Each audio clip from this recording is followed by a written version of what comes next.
Eh, kamusta kayo? Familiar ba sa inyo itong driveway? Ito yung sa kapitbahay namin, kapitbahay ko dito na nililinisan ko tuwing snow removal. Check out yung aking isang channel. Makikita nyo marami akong paglilinis dito kasi malaya ako nagbi-video dito. May permission niya ako pati doon sa kanyang deck, all over the house, around the house. Naisip ko na what a good way to film today. Beautiful weather at nung makita nyo rin how beautiful Hereford Hereford ride. So ang problema nito, wala siya talagang problema. Yung air lang niya mahina, dadagdagan ko lang ng air.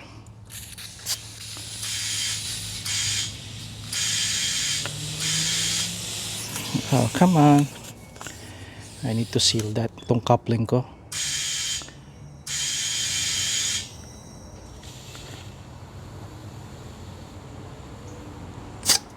Okay.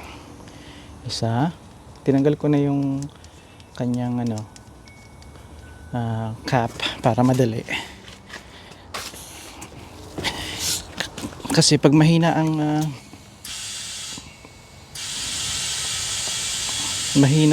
konti ang air, ang nangyayari, nagkaka-error tong kanyang sa dashboard. Sinasabi na chine-check na yung tire niya, may problema yung pressure. I'm sure sa mga may bagong sasakyan, nakita niyo na yun.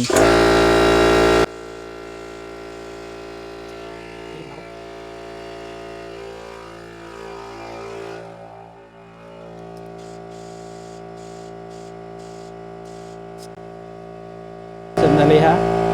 Alam niyo itong microphone na dala na regalo sa akin ni Mrs. T, napakaganda kasi kahit kung mahina ang boses ko katulad to, halos bumubulong ako or malakas yung sumisigaw ako. Hindi ako nasigaw ha. Ayoko sumigaw dito, baka matakot yung matanda.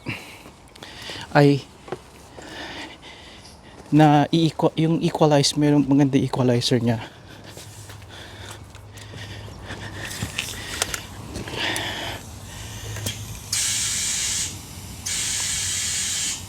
Kasi maganda siya. Kaya kung naghahanap kayo ng microphone, check this out. Check yung Rode, RHODE wireless ME. Maganda yon. Ngayon tapos na tayo. Pag ni-start nyo na yung kotse, madidetect ng computer, ng dashboard ng computer na hey, okay yung tires mo, 35 PSI na silang lahat or close to that. So hindi mag-a-alert siya na bababa ang hangin mo. It's a safety features. Kung meron kayong air na yon, check the tires. Pwedeng tama ang inyong PSI, may error pa rin kayo doon sa kotse. Ang ibig sabihin nun, maaaring yung sensor ninyo, wireless kasi to. Stop!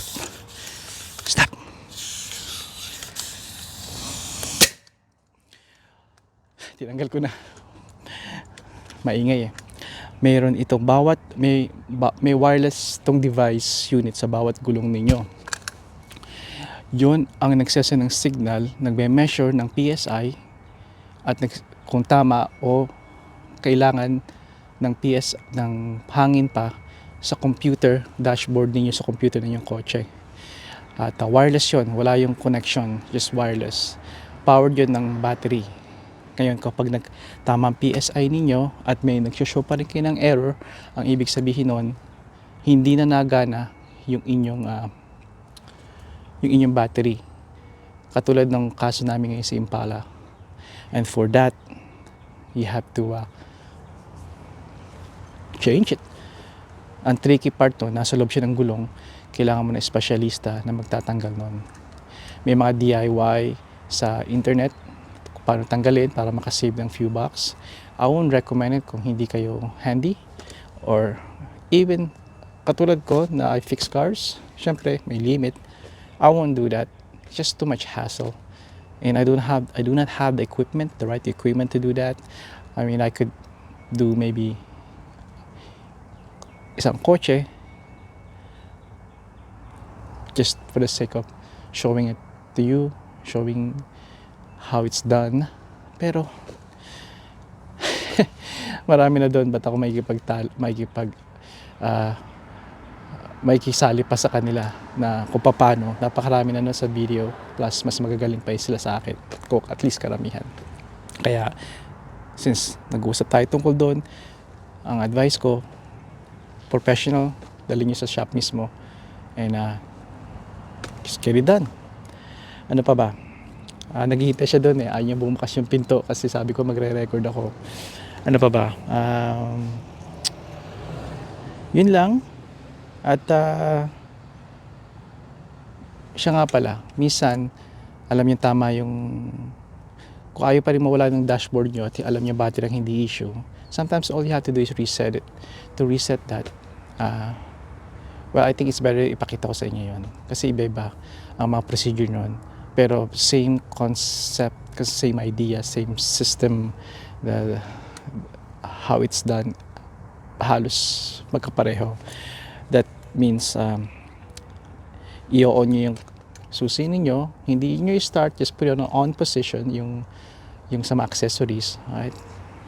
Tapos pindutin nyo, sa case ng Impala ni Mrs. T, pindutin mo yung on and off, yung lock and unlock, sabay.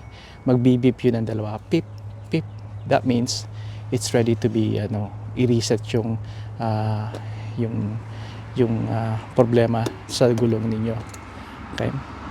So lalabas kayo, hanapin niyo yung unang ilaw. Typically ang unang ilaw sa may front driver side.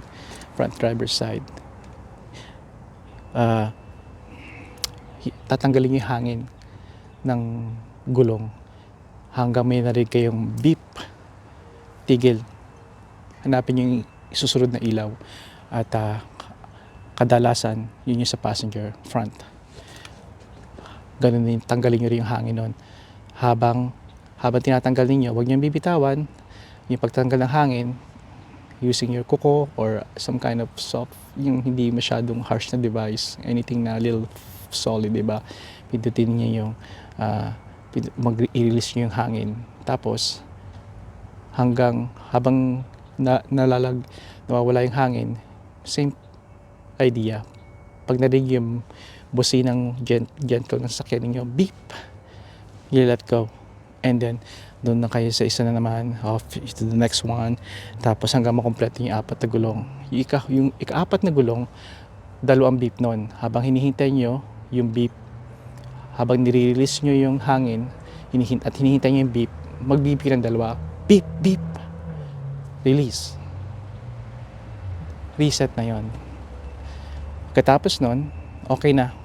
You shouldn't have any